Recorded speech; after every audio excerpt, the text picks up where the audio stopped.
Арал теңізінің арнасы тарылған жылдар артта қалды. Кезінде бұл айдыннан 500 тонна балық ауланса, бүгінде бұл меже 5000 тоннаға жетті.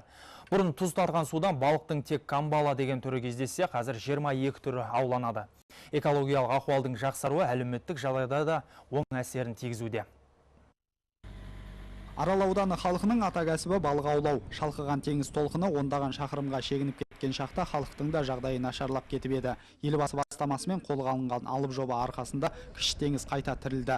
Қаңтарылған қайықтар айдынға шығып, балықшы қауым байырғы тіршілікке оралды. Біздің қазір балдарымызға дейін осы балық аулайды, келешекте немеремізге дейін сол балық аулайды деп отырмыз.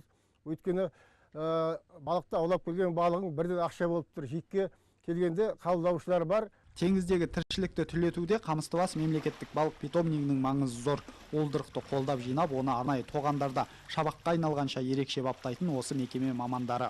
Министрдің бақылауға алғандығы айқын көрініп отыр.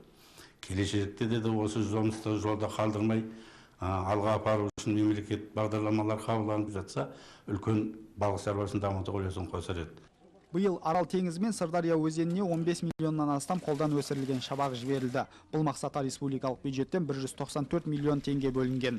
Балық шаруашылығын одан әрі кешенді дамыту үшін 2020 жылға дейінгі бағдарлама әзірленіп жатыр екен.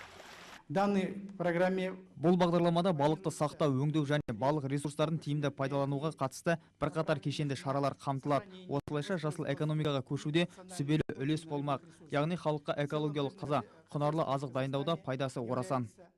Салаға көрсетіліп жатқан ерекше қамқорлықтың нәтижесінде алдағы 5 жылда балық аулау көрсеткіші 10 мың тоннаға жетеді деген болжам бар. Нұрлан Жақпек, Алқайдар Тұрлыханов, Қызылорда облысы.